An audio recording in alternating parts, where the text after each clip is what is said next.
Bem, pessoal, tudo bem? Vamos aqui dar prosseguimento ao nosso estudo de linguagens de programação, certo? Vamos começar mais um capítulo. Nós terminamos o capítulo 8, atividades publicadas.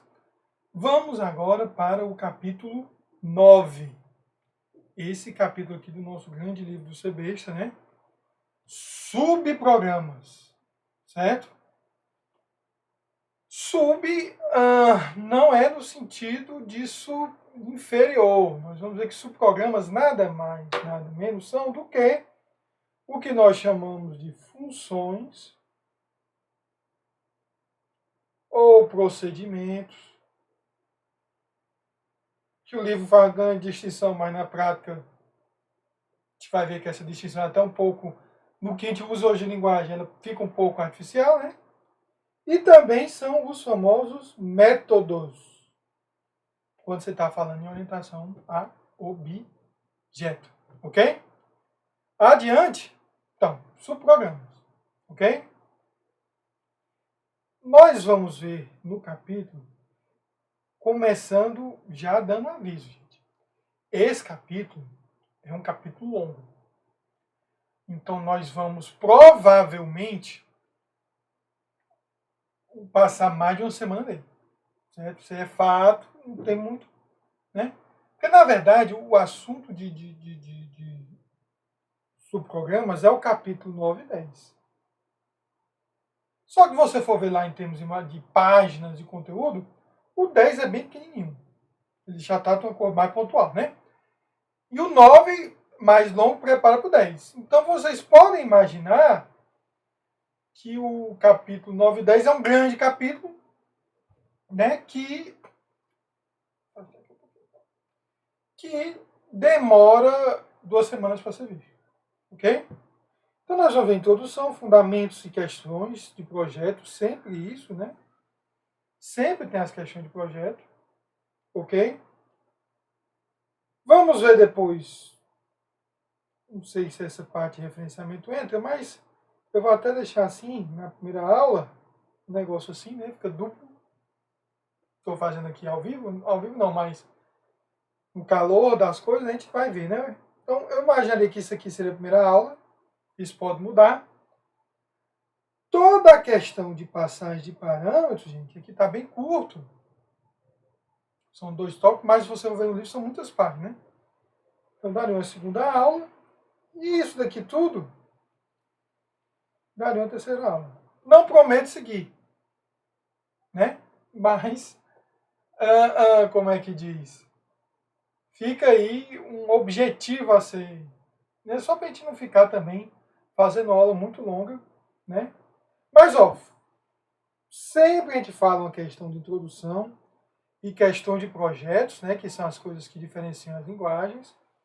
Depois a gente vai falar da comunicação do programa principal com o subprograma, que é justamente a passagem de parâmetros, que vocês já entendem disso, mas a gente vai ver em nomes mais formais, né? E depois umas questões mais específicas, né? Subprograma por carregado, subprograma genérico, certo? Funções, hein? Tudo isso aí são coisas mais, assim, são mais detalhes que já puxam um pouco para orientação a objeto, né? Ok? Nós não vamos ver os capítulos de orientação a objeto, porque você já tem uma cadeira de orientação a objeto, que muitos já fizeram até, né? E, assim, ficaria muito longa a disciplina. Nós vamos terminar a disciplina aqui em subprogramas. Então, nós vimos desde a sintaxe e formas de representar a sintaxe, até a parte do lexemas da linguagem, sintaxe na BNF, demos uma pincelada naquela questão de semântica, vimos os tipos de dados e fomos tornando cada vez mais alto nível, né?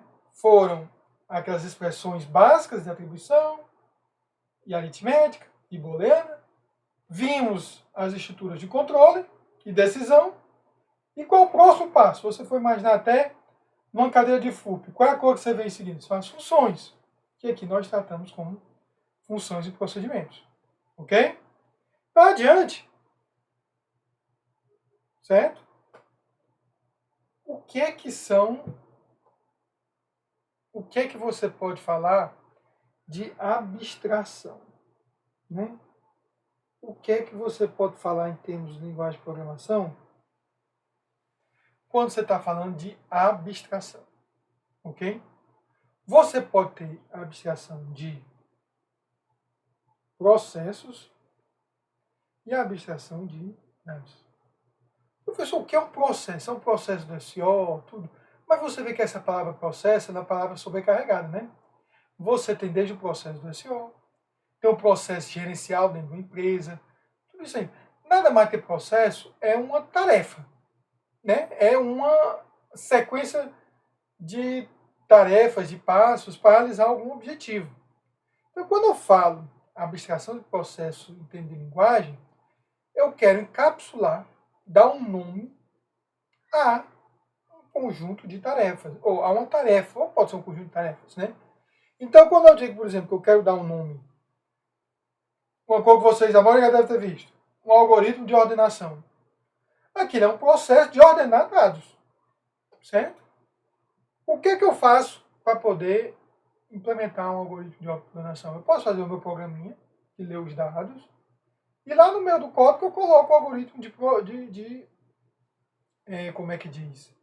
De ordenação. E eu até poderia, de uma maneira como muita gente faz, quando está aprendendo FLUP, né? Ir recortando e colando o código. Só que isso é muito propenso a erro. O código em si vai ficar muito longo, né? E o que é que você pode sair? Você pode abstrair em uma função e procedimento. Então, quando você tem tipo uma função, que é uma função que você chama de QSort, que recebe um vetor para ordenar, aí tem um detalhe. Ah, professor, esse vetor é em C. Eu só tenho que vetor para representar que é o vetor. Certo? Eu estou abstraindo no meu programa o processo de ordenar esse vetor. Ok? E quando eu faço uma funçãozinha, eu posso chamar essa função em vários momentos diferentes do meu código. E eu sei que ela está definida em algum canto, em algum módulo, e ela pode ser reutilizada. Né? Então, olha só, você tem um fator muito importante. A abstração de processo permite o reuso de código. Certo? Isso lá no começo da década de 60, 70, o pessoal estava muito preocupado com isso.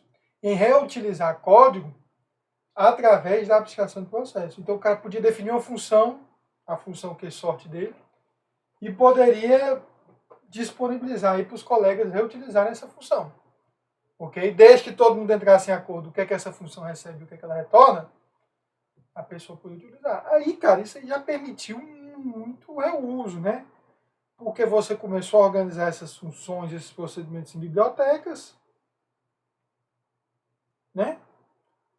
Você podia compilar a biblioteca, deixar essa biblioteca já compilada dentro do SO e por aí vai, né? Então, o reuso de software teve sua origem aí na questão da abstração do processo, ok? Com o passar do tempo, começou a se enxergar o seguinte, olha, a abstração do processo não é suficiente. Eu tenho que abstrair também os dados, certo? E lá no final dos anos 70, anos 80, o pessoal começou a pensar nisso. E aí foi de onde veio a orientação a objetos, né? A orientação baseada, e aí tem toda uma nomenclatura que esse pessoal da Califórnia, né, inventou aí, ok? Mas o importante é que você tenha a primeira noção, né? Quando você está lá em orientação a objeto, você pensa no objeto, na classe, então tem os atributos, os métodos, que são os processos que atuam em objetos, né? Objeto bola, objeto carro, objeto sei lá o que. Aqui dali, o foco está no dado, né? No que é a informação sendo tratada.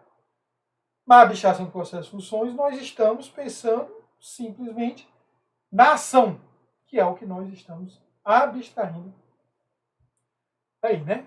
Ok? Então, gente, eu passo aqui adiante. Entendam que nós estamos fazendo a abstração do processo quando nós criamos uma função ou procedimento. Aguenta aí que nós vamos falar dessa diferenciação entre função e procedimento. Adiante, certo? Fundamentos de subprogramas, certo? O que é que... Calma, não está claro a diferença procedimento e função.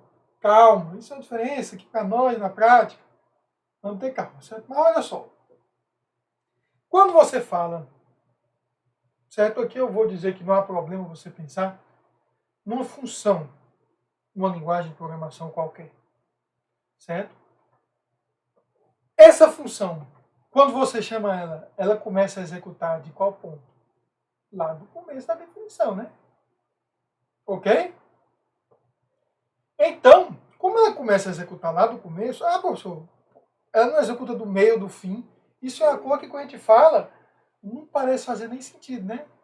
Já imaginou tu pega uma função e ela começar a executar do meio? Seria um negócio meio estranho, né? Professor, mas lá no começo eu posso ter um if e esse if mandar para um else que está no meio da função. Beleza. Mas o que foi executado no começo com o ponto de entrada foi aquele ponto de entrada lá no início da função. Então, quando eu falo ponto de entrada, é onde pode prosseguir a execução. Então, fica claro, quando você tem uma função, em geral, você chama a função, ela vai começar a executar no começo da função. Isso qualquer pessoa que tenha feito FUP, tem a segurança disso aí. Certo? E outra coisa importante. Olha só que termo bonito. A unidade chamadora do programa é suspensa durante a execução do programa chamado. Será que isso é verdade? Será? Quando eu tenho uma função lá na main, no programa C, ou então, gente, vamos até pensar em outra linguagem. A gente faz muito problema no programa C, né?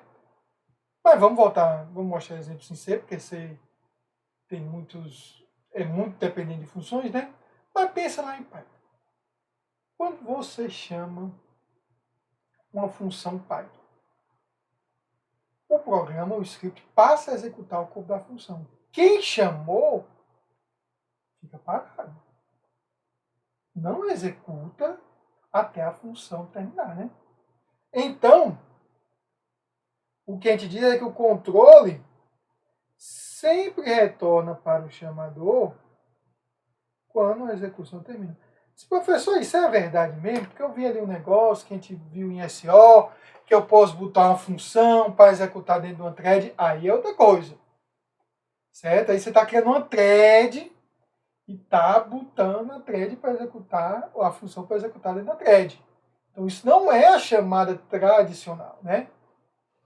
Inclusive, vamos ver aqui se eu tenho... A gente pode até aqui, ó. Deixa eu ver aqui. Estou subindo.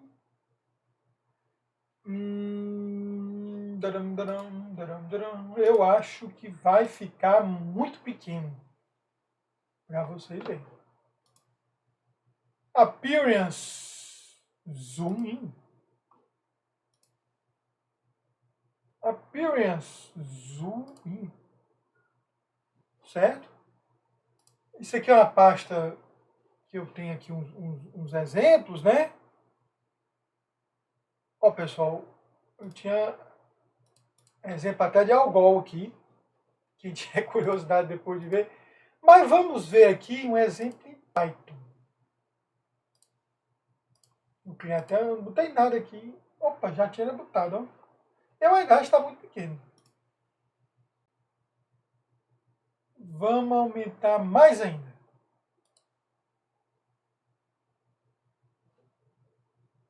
Eu acho que agora dá para ver. Certo? Para eu criar outro programa aqui. Função.py, né? Só para te mostrar aqui. Ok? fechar aqui. Certo, vamos fazer o seguinte.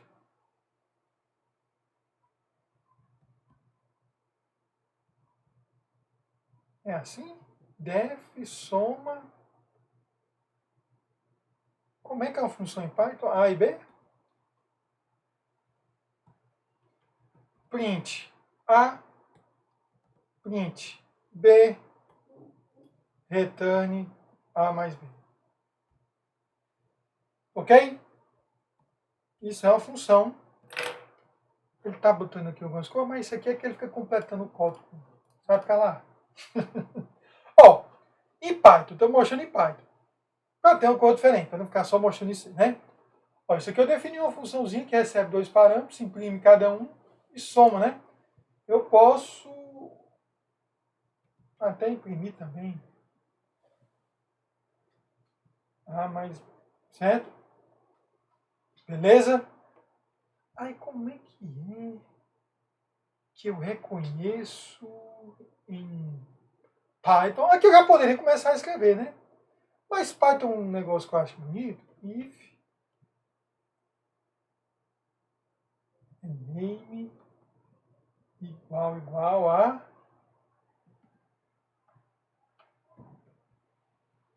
É assim? O que eu quero é justamente diferenciar o código. Que a grosso modo, gente, eu posso fazer isso. Não. Para 1 igual a 5, né? Para 2 igual a 7. Ok? Aí eu posso fazer soma C igual a soma para 1 para 2. E print. Eu quero mostrar é justamente finalizar.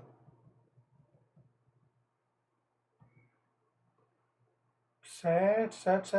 Acho que isso aqui... Abrir aqui o terminal.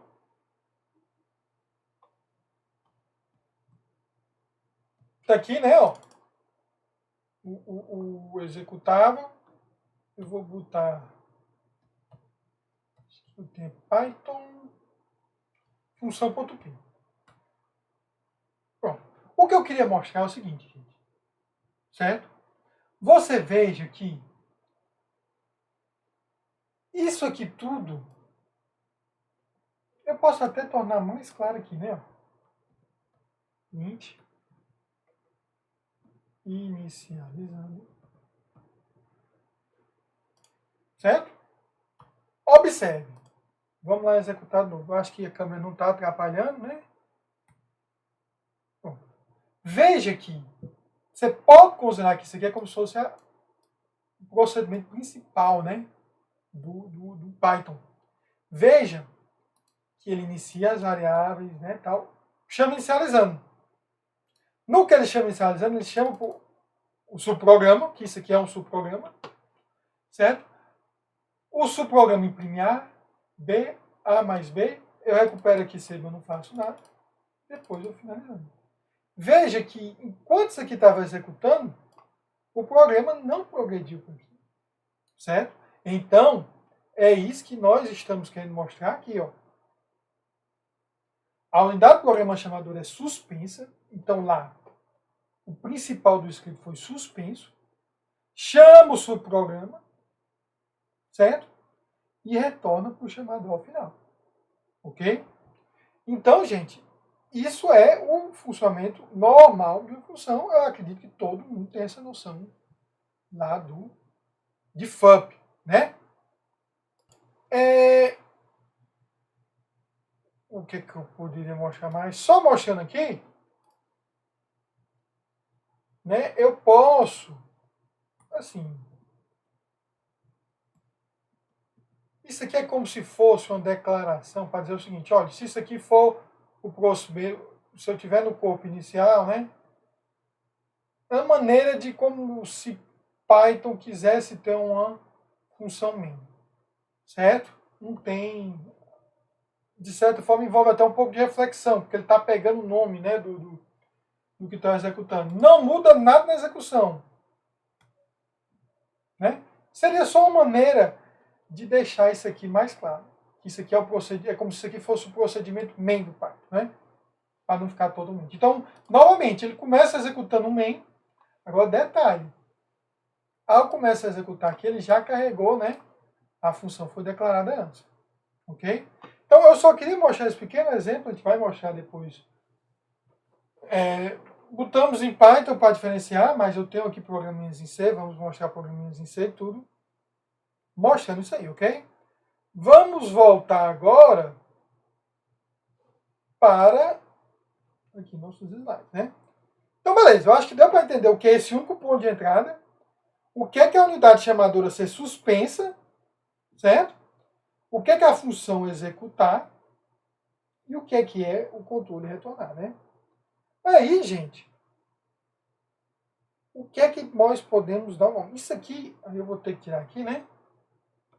Certo? Essas definições básicas, gente, elas são nomes diferentes para ficar de acordo com o que o livro está apresentando, né? São nomes, como é que diz? Para formalizar. Então, são nomes de coisas que você já conhece. Certo? Aí, ó, nós vamos ver o seguinte. Uma definição. Né? Como é que eu defino um subprograma? Eu vou descrever a interface, certo? E as ações. Né? O que são essas ações? Vão ser as próprias sentenças. Certo? Aí quando eu digo interface, o que é que vocês acham que vai ser uma interface? Né? Nós temos esse nome, muito comum, como é que diz? Em programação. Interface, né? Também tem lá interface de rede. Mas interface, gente, vocês imaginam que é como se fosse um contrato. Certo? É um contrato em que alguém se promete, se tu me dá isso, eu devolvo isso. Como é que é um contrato de aluguel? Você diz, olha, eu vou te dar sei quantos reais por mês e tu de volta me dá o acesso à casa. Permite eu morar na casa, no apartamento e tudo mais. Então existe uma interface entre o inquilino e o dono do imóvel, certo? Então existe uma interface entre quem chama e o subprograma, certo? O que ele está dizendo aqui? Que em Python as definições do subprograma são executáveis. Em todas as outras linguagens elas não são executáveis. Isso acaba não tendo tanta importância. O que ele está querendo dizer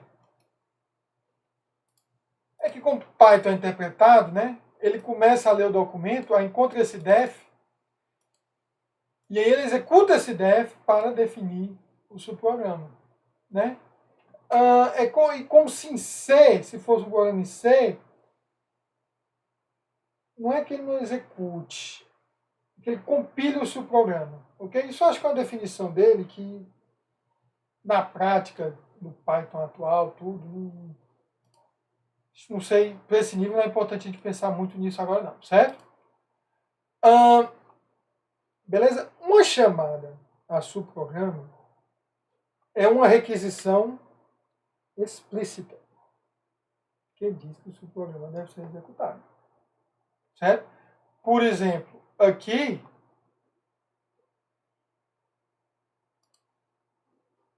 certo? Isso daqui, ó, soma, só foi executado porque no código do programa tinha lá a chamada de soma. Eu não vou executar uma função se não tiver uma requisição explícita. Ah, professor, mas lá no TREO, novamente, o que a gente viu em thread, outra coisa, é outro tipo, não é invocação de chamada de função normal. Certo? É outra coisa. Ok? Outra coisa é outra coisa. Não é a função normal que nós estamos chamando aqui. Ok? Aí tem que ser explícito. Então o código tem que ter lá o nome, chamando a função e tudo mais. Né?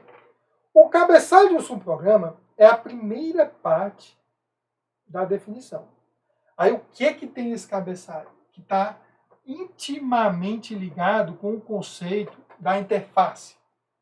Olha o que tem nesse cabeçalho. Tem o nome do subprograma, o nome da função, o tipo e os parâmetros formais. O nome é fácil a gente ver o que é. Em geral, o tipo está mais relacionado a funções que retornam um valor. Então, tem um tipo de retorno, certo? E o que são esses parâmetros formais? Atenção, como a gente diz, formais. Formal, parâmetro formal. A gente vai ver que tem outro tipo de parâmetro. Mas se você for ver aqui,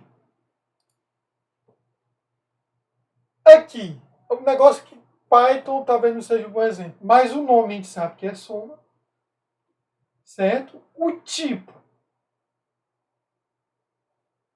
Aí Python não fica um bom exemplo, porque esse tipo vai depender de A e B, né?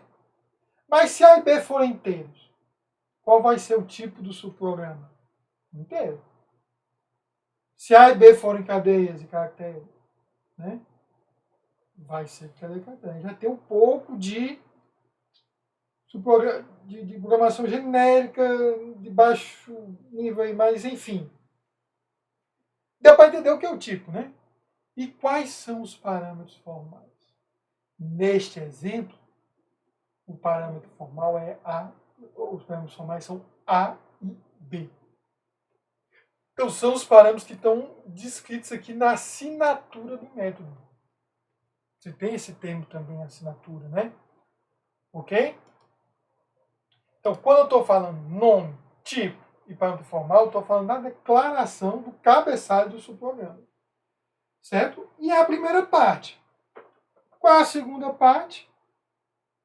É o próprio bloco que implementa o subprograma. Né? Aqui, a segunda parte seria isso aqui, né?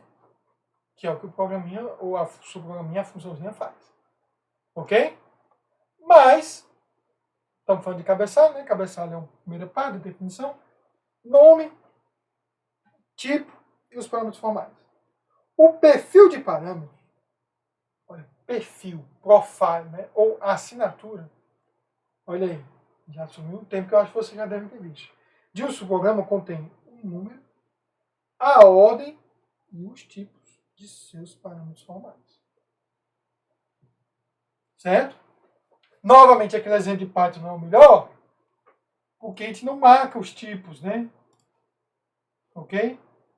Mas aqui você, estou dizendo, tem dois parâmetros formais. Um parâmetro chamado A seguido do parâmetro B, então tem uma ordem. E os tipos? Aí eu só sei que são tipos que permitem ser somados, né? Se você conhece um pouco de Python, eu não posso botar com A e B uma tupla, porque eu não posso somar tupla. Tuplas são... Quer dizer, posso? Tuplas são imutáveis, né? Mas acho que o que retorna não vai ser imutável. Ok, mas qualquer objeto em Python que não possa ser aplicado ao operador mais, né? Ok, deixa eu ver se o programinha que eu tenho em C... Não, o programinha que eu fiz em C... Mas nada impede de nós fazermos, né? Soma... O mesmo programa em C, né?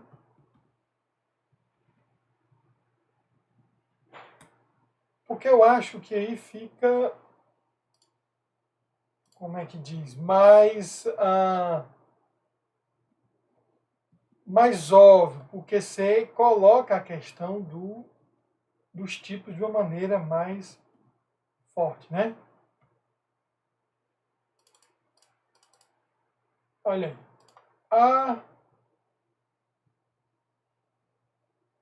Vamos imprimir B.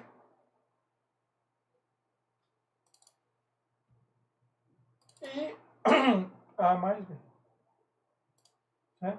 E retornar mais B. Não vou nem alterar e compilar nada, não, porque eu nem sei se eu estou com o ambiente. Como é que eu fiz? 5 e 7, né? Aqui eu tenho que botar int para 1 igual a 5. Int para 2 igual a 7. Eu coloquei um printf inicializando, pontinho. Tudo em C é mais verborrágico, né? Tudo em C tem mais coisa aí. Sei que o print o outro é só finalizando.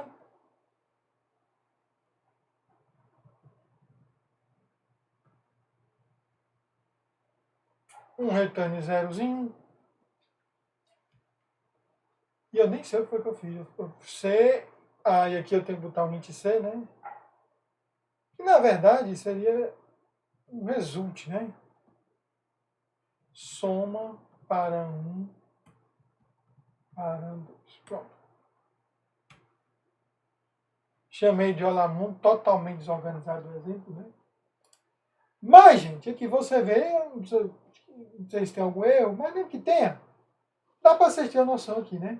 Que aqui agora é o cabeçalho, nome, tipo, aqui eu tenho a assinatura, que é a ordem, o A vem antes do B, certo? Os tipos inteiro, e meus parâmetros formais são A e B, certo? E eu posso aqui ser a assinatura e posso dizer que o protocolo é o tipo de retorno mais o perfil. Como se fosse o cabeçalho aqui, né? Então, o cabeçalho ele tem um protocolo, certo? Que tem a assinatura e o tipo de retorno. É basicamente isso aí que nós... Então, são nomes, gente, que você já sabe o quanto aqui. Protocolo é o perfil de parâmetros, mas se for uma função, seu tipo de retorno. Vocês já estão acostumados, mortos de cansado de trabalhar com isso. Né? Já fizeram aí a cadeira de FUP e tal, ok? Então, damos nomes aos bois agora, só demos uns nomes diferentes, né? São essas as definições básicas de termos que nós vamos usar no resto do capítulo. E aí, certo? Você tem também, em algumas linguagens como C++, a capacidade de separar a declaração da definição, né? Olha só, em C e C++, as minhas declarações são chamadas de protótipos. Uma declaração de subprograma fornece o protocolo. O que é protocolo? O tipo de retorno e os parâmetros, certo? Mas não inclui seu corpo. O que é o corpo? É o bloco que implementa. Um parâmetro formal é uma variável listada no cabeçalho dos programas usados nele. Aí vem outra coisa. Um parâmetro real representa um valor ou endereço usado na sentença de chamada. Ok? Vamos voltar lá para o nosso exemplo em C. Está vendo aqui essa definição? Eu posso colocar essa definição aqui.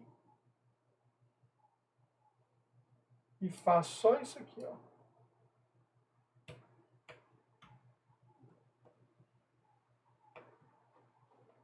Isso daqui eu chamo de protótipo, que é a declaração. Protótipo. Ok? E aqui eu chamo da definição. E aqui, ó, tá vendo? Eu não preciso nem ter o nome dos parâmetros. Tudo aqui que me importa são os tipos e a ordem, né?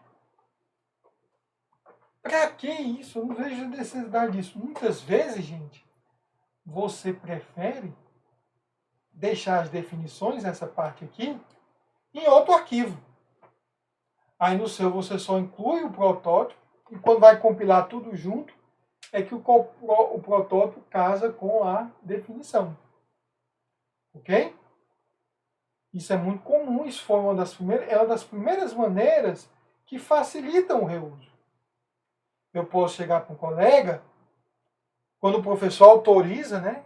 Não é quando, eu vou fazer porque é legal, né? Assim, o professor autoriza fazer em equipe o trabalho, você pode dizer, cara, tu faz essa função, vamos entrar em acordo que essa função soma retorna int e leva 2 int, e eu vou usar no meu código como se essa função já existisse. Aí tu faz teu programa imaginando que essa função já existe, já está funcionando uma boa, e o teu colega vai implementar a função soma. Depois ele passa o arquivo, se vocês entrarem em acordo, né, com o protótipo da função, quando você compilar, vai dar tudo certo. Todo mundo vai ser feliz, né? Óbvio que isso é mais um mecanismo que permite que você faça reuso, né? Se você tem organização para conseguir isso, aí é outra coisa. Tudo bem? Então, isso daí. Agora, novamente, aqui são os parâmetros formais. Quais vão ser os parâmetros reais? Isso aqui, ó. Tá vendo aqui nessa chamada? Nessa chamada, o parâmetro real, ele representa um valor ou endereço usado na sentença de chamada. Então, essa é a sentença de chamada. Aí eu vou ter soma, aí eu estou dizendo que tem um parâmetro real. Por que real? Porque já tem um valor definido, já tem um endereço definido. E outro parâmetro real, que quando for executar a função, eles vão ser acessados pelos parâmetros formais A e B. Ok?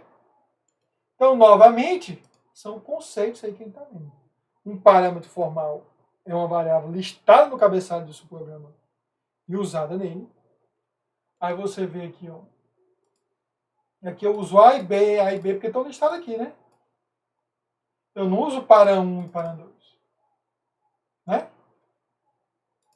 E um parâmetro real representa um valor ou endereço usado na sentença de chamada. Né? Foi na chamada que a gente apresentou isso.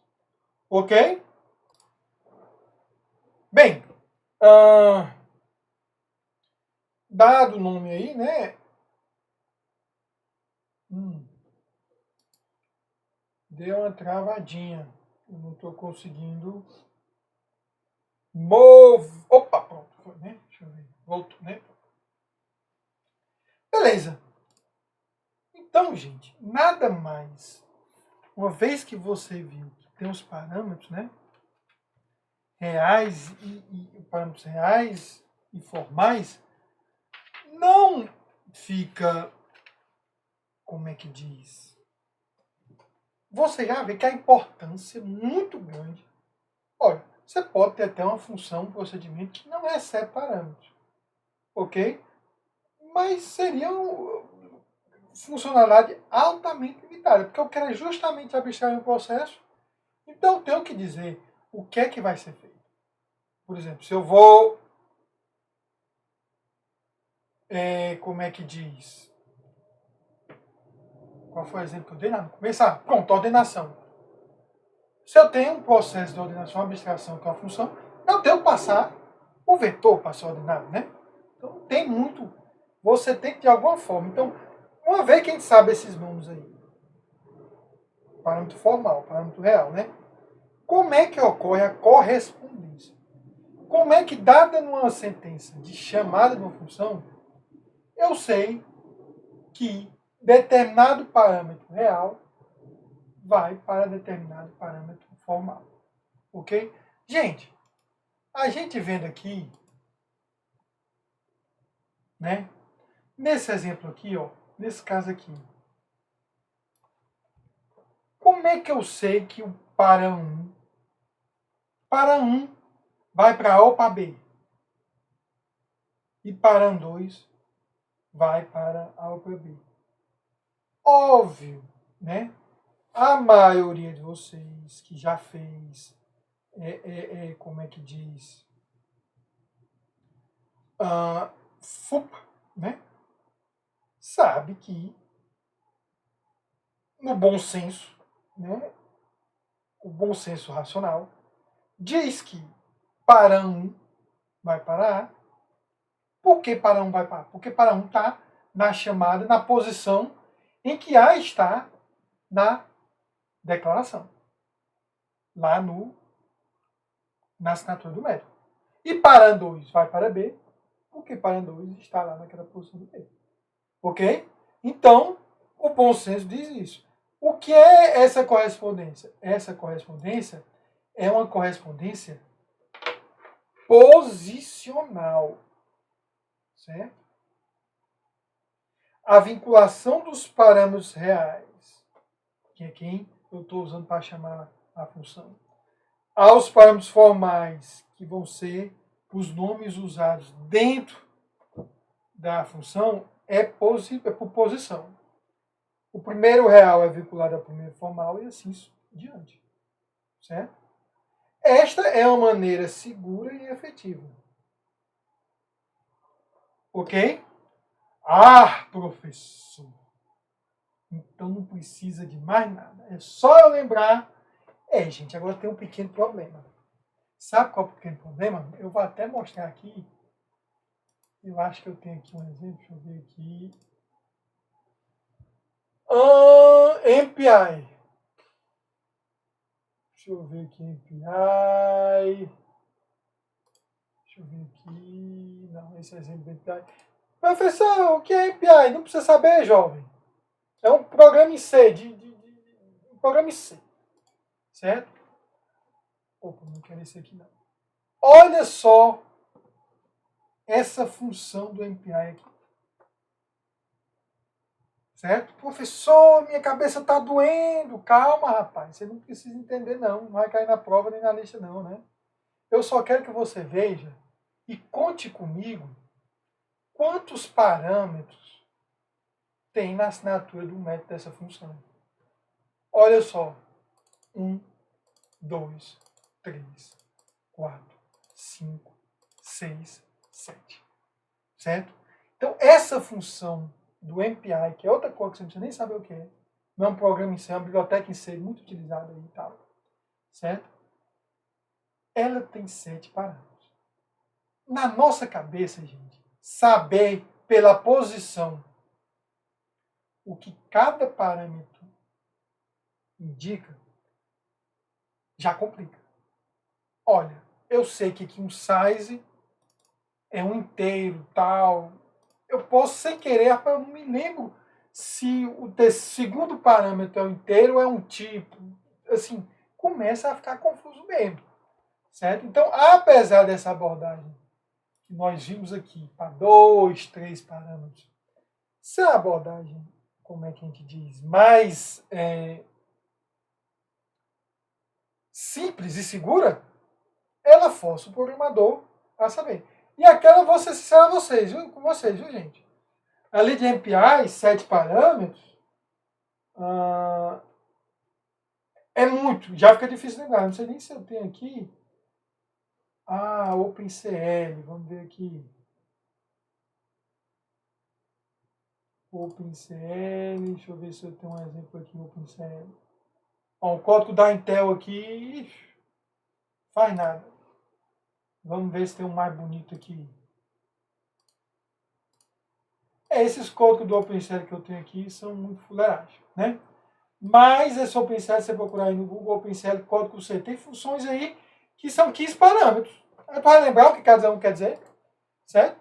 Então, essa abordagem, apesar de ser segura, ela exige um pouco da memória do programador, né?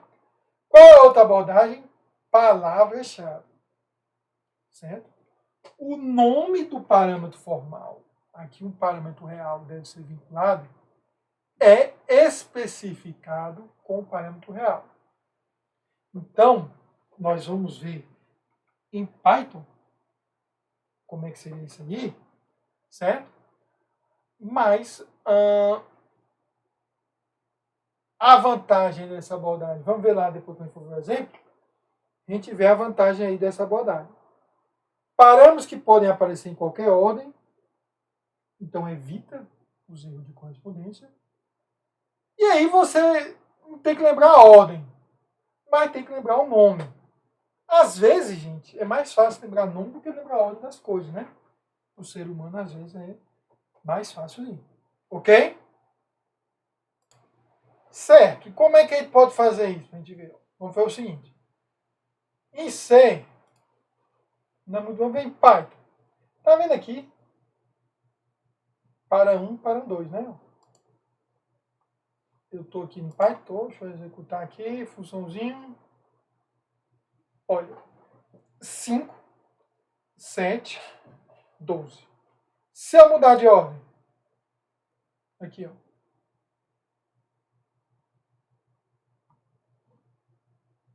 Lembrando, isso é um exemplo. Professor, mas passar um ou outro não faz diferença, porque elas são... Certo, gente, eu estou dando um exemplo. Ok? Aí se eu fizer assim, ó.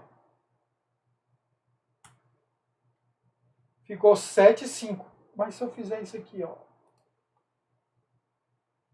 B igual a isso aqui. E A igual a isso aqui. Eu nem me lembro se é isso aqui, às vezes dá certo. Olha só.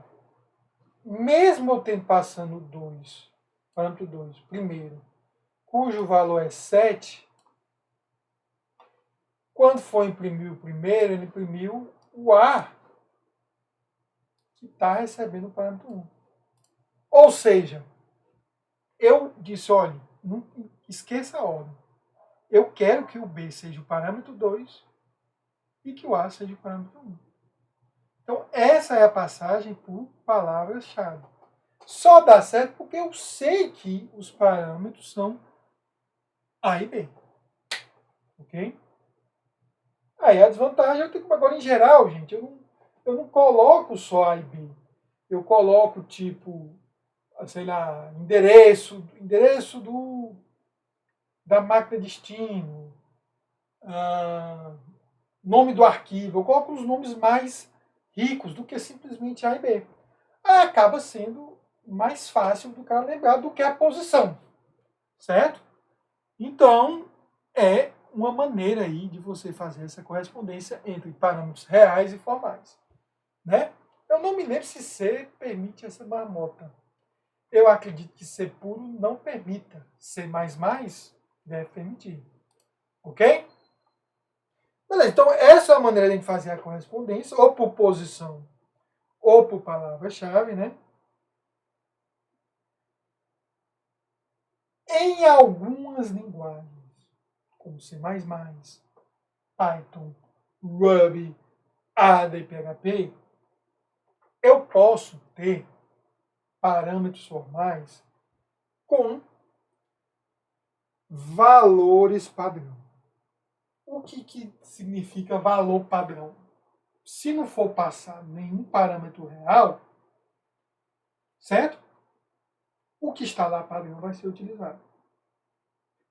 Em C++, parâmetros padrão devem aparecer por último, já que os parâmetros são posicionalmente associados. Eu também acho que qualquer que seja a linguagem, é melhor que você bote os valores padrão por último, para ficar mais organizado.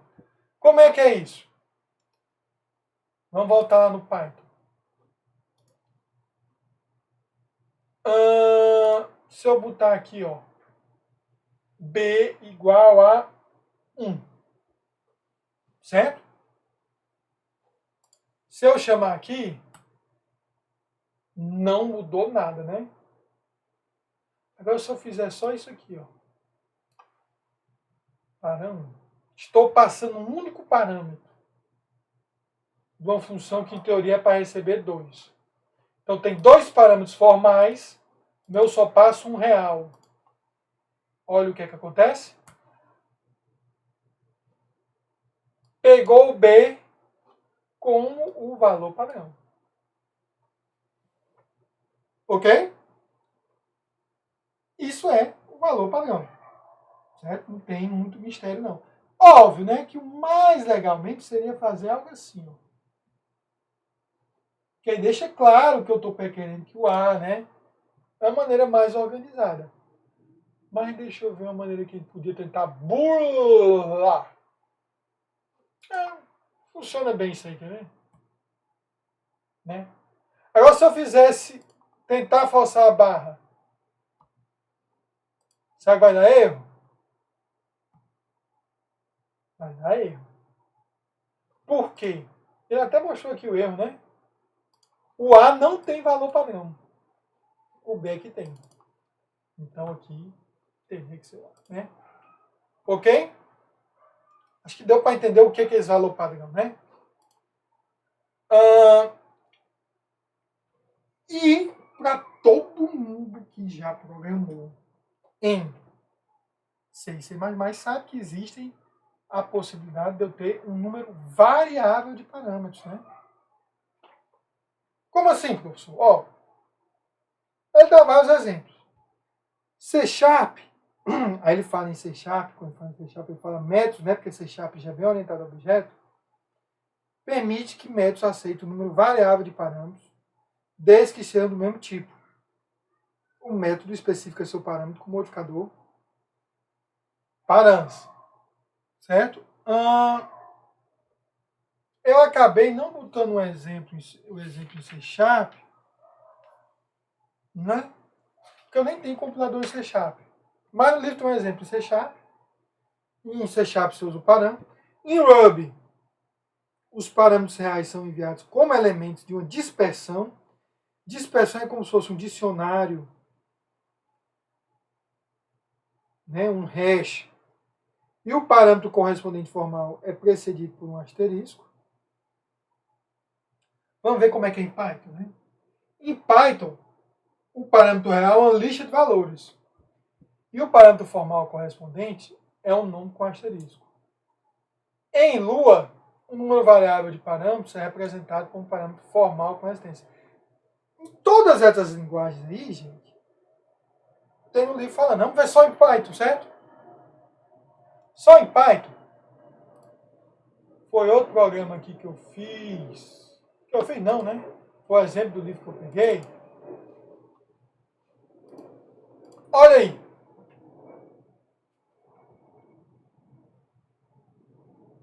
Eu tenho quantos parâmetros formais? Eu tenho 4 parâmetros formais. Né? P1, P2, P3 e P4.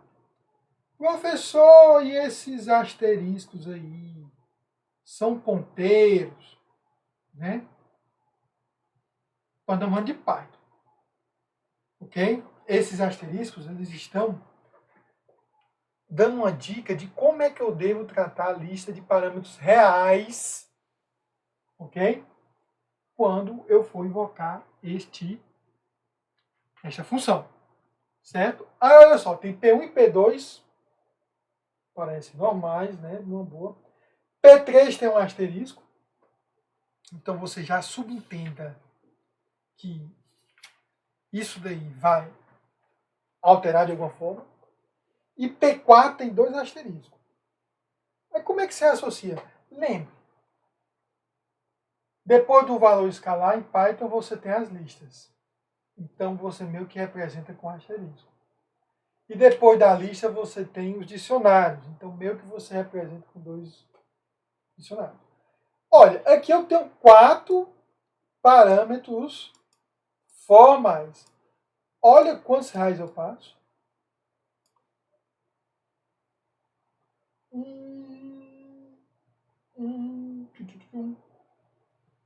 1, 2, 3, 4, 5, 6 e 7. Como é que ele vai casar esses 7 parâmetros reais nos 4 parâmetros formais? Certo? Ora, ele vai fazer o seguinte, tem 2 parâmetros que são parâmetros tradicionais, que não tem nenhum operador alterando o significado deles.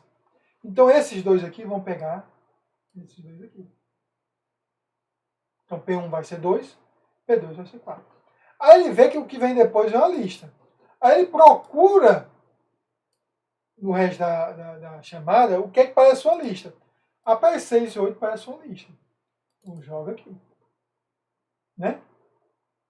E isso aqui é do dicionário. Ele procura o que parece um dicionário. E vai até o fim. Aí a questão é, você tem que botar nessa ordem aqui, né? das coisas mais simples, escalares, passando pela lista e pelo dicionário. Ao executar isso, então, P1 vai receber P2, P2 vai receber, ou P1 vai receber 2, P2 vai receber 4, P3 vai receber a lista 6 e 8, e P4 vai receber o dicionário.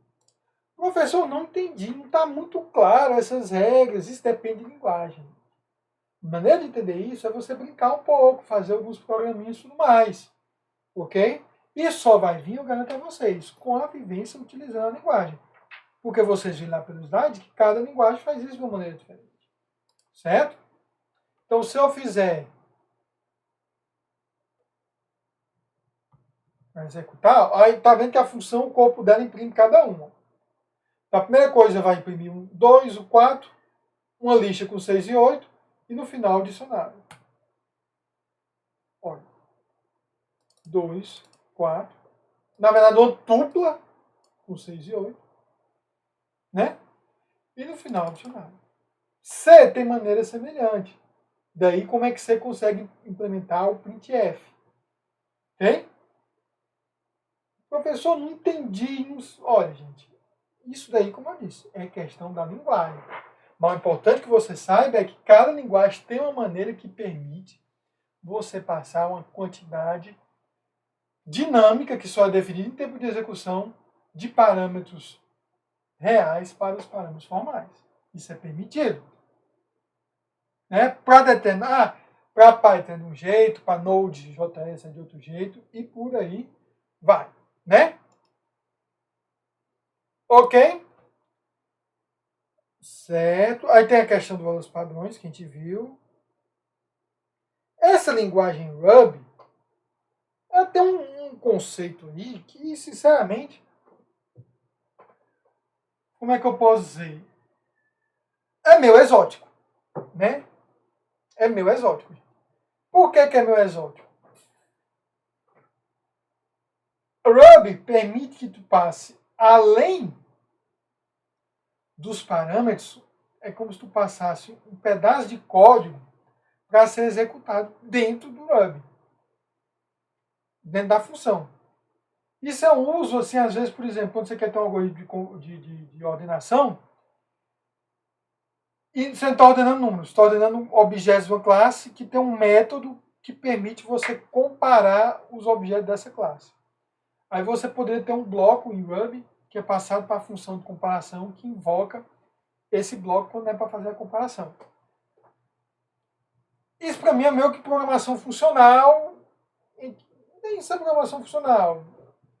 Porque você pode passar uma função como argumento nessa linguagem. A gente vai ver isso no exemplo mais para frente. Ok? Mas vamos só dar uma olhada aqui, ó, em bloco. Ruby inclui métodos de interação para suas estruturas de dados. Ele usa muito isso para interação. Né? Iteradores são implementados com blocos, que podem ser definidos por aplicação.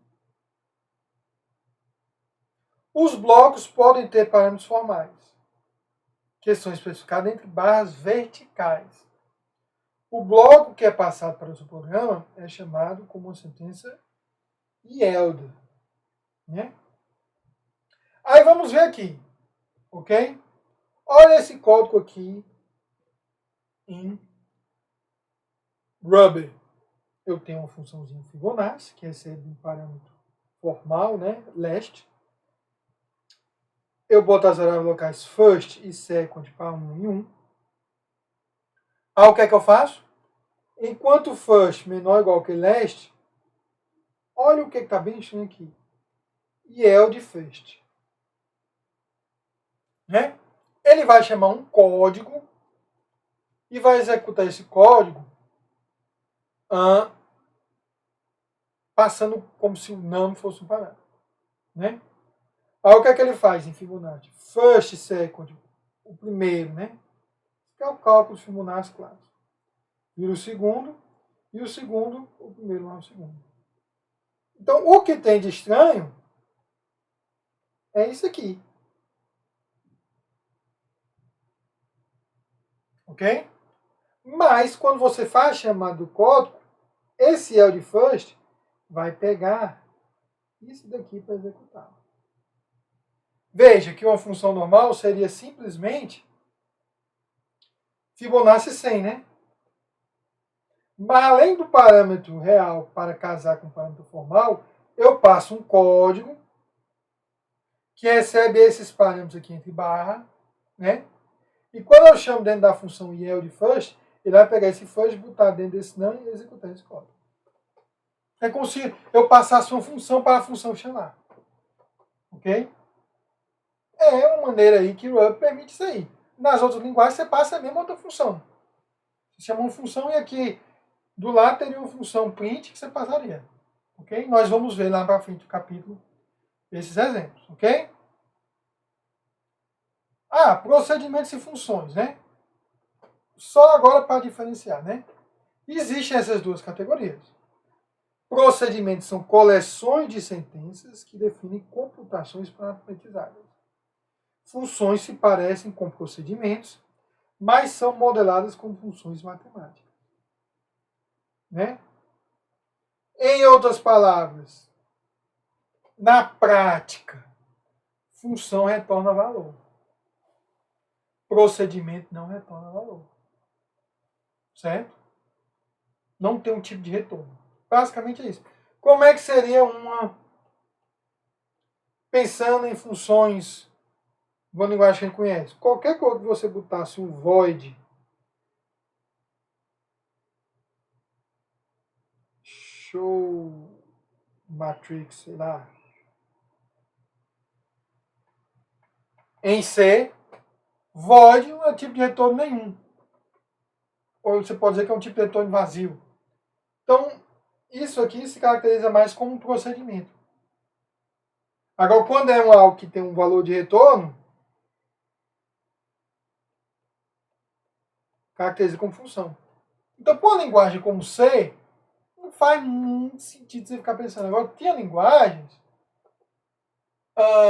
com Pascal, tudo, eu acho que a própria Ada, que tinha essa diferença. Ok? A gente vai ver que sua função, se ela fosse um modelo matemático fiel, ela não produziria efeitos colaterais, que é o grande objetivo aí das linguagens funcionais. É tudo ser modelado como uma função matemática, né? Mas a gente não vê isso agora, não precisa. Na prática, as funções de programa elas têm efeitos colaterais. A gente já viu na avaliação de expressões aritméticas o que é o efeito colateral e sabe que eles ocorrem. Vamos ver de novo aqui, mas tratando de função. Ok? Opa, desincronizou aqui meus slides. Uma linda foto aí, seja... Não está sincronizando. O que foi que houve? Opa! Voltou, pronto, né? Adiante, agora, viu, nós vimos aí uma grande introdução, né, sobre subprogramas. Nós vamos ver agora como é que são, quais são as questões de projetos para subprogramas, ok? Primeira questão. As variáveis locais, elas são alocadas estaticamente ou dinamicamente? Lembra lá a vinculação dinâmica? Lembra lá que a gente falou lá naquele capítulo de nomes e tal? O que seria uma variável local ser alocada estaticamente? Ela sempre existe, seja um método ser ativo ou não. Ela é estática na memória. O que ela ser dinamicamente? Ela só ser alocada na memória quando o método, função ou procedimento estiver ativo. Se ela for estática, ela pode guardar valores entre invocações diferentes. Se ela for dinâmica, toda vez que o método, função ou procedimento é invocado, uma nova cópia é criada. Ok? Se ela for estática, eu não posso ter recursão. Porque a recursão se baseia justamente de eu poder ter valores diferentes nas variáveis da função para cada passo da recursão. Se a variável é estática, toda função tem acesso à minha variável e não tem como você ter recursão. Certo? Ok? Então, para ter recursão, as variáveis locais têm que ser alocadas dinamicamente. As definições de subprogramas podem aparecer em outras definições. Eu posso ter uma definição de uma função dentro de uma função? É uma questão, né? Nas nossas linguagens baseadas em C, a gente não tem isso. Mas a gente vai ver que tem linguagem que permite isso. Que métodos ou métodos de passagem de parâmetros são usados? Como é que eu transfiro o valor do parâmetro real para o parâmetro formal? Isso nós vamos ver aí, uma questão muito grande aí, né, na próxima aula, né? Os tipos são verificados. Se lá em C eu estou esperando um parâmetro inteiro, formal inteiro, e eu passo como parâmetro real uma variável ponto flutuante. Isto é verificado? Isso dá um erro? Certo? Se os subprogramas puderem ser passados com parâmetros, se eu puder passar uma função com um parâmetro de outra função. E se podem ser alinhados, se eu posso ter uma função definida dentro de outra. Qual o ambiente de referenciamento de um subprograma passado com parâmetro? Ou seja, onde é que vão estar as variáveis locais de um subprograma passado com parâmetro? Nós vamos ver isso aí mais adiante. Os subprogramas podem ser sobrecarregados. Já vai para a orientação objeto. Eu posso ter dois subprogramas com o mesmo nome, mas com a lista de parâmetros diferentes. E dependendo da quantidade de parâmetros que eu passo, eu definir qual a versão do subprograma que eu chamo. Né? Os subprogramas podem ser genéricos. Eu posso não determinar quais são os tipos que o subprograma recebe como parâmetros ou como retorna até a execução, só determinar os tipos durante a execução. Já viu que Python é mais ou menos isso aí, né? Ok? Só para finalizar hoje, gente, né, o ambiente de referenciamento, aí nós temos que entender o conceito de pilha e de variáveis de monte. Nós vimos isso lá no capítulo de vinculações, certo? A questão é, dado uma variável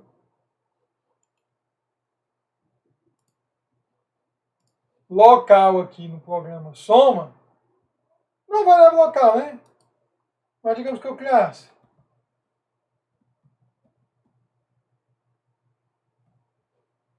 esta variável C e os parâmetros, né?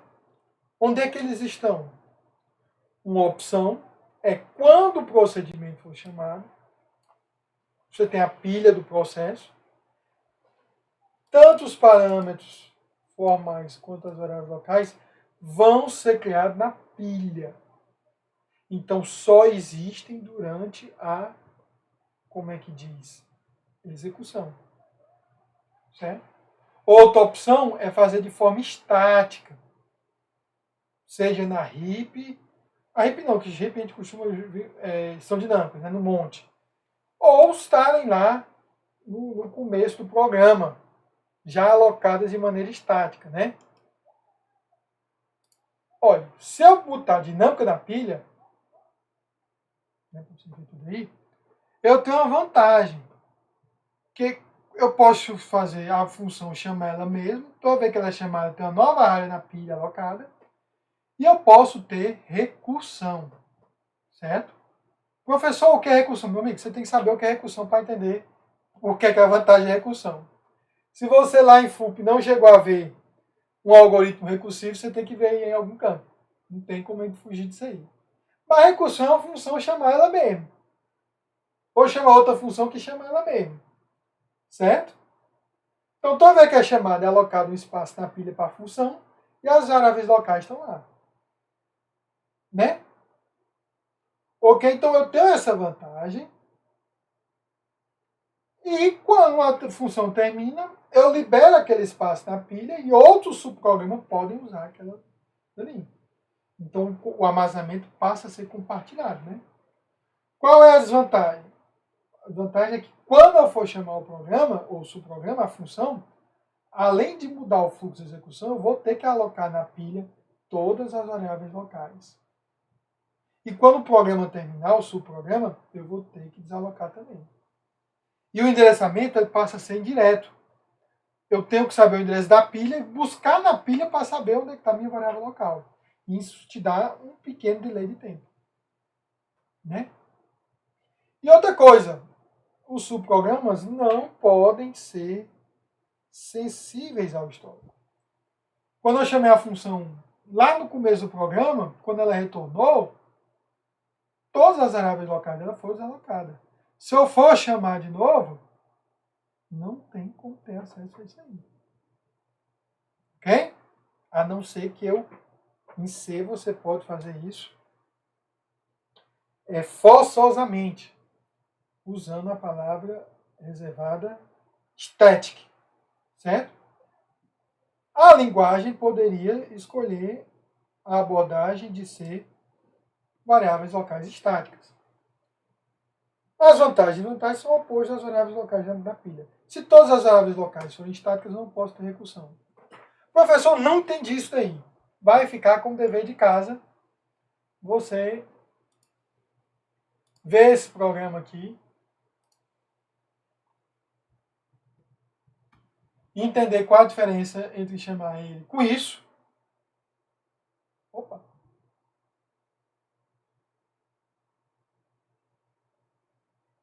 Ah!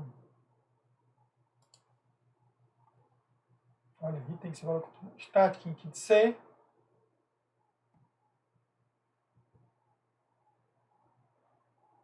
C igual a A mais B. A inicialização ou é geral? Pronto. Tem. Certo?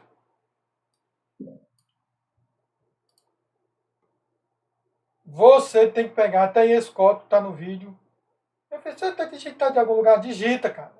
Para aprender aí. Certo? Qual a diferença entre executar isso? Ah, óbvio, né?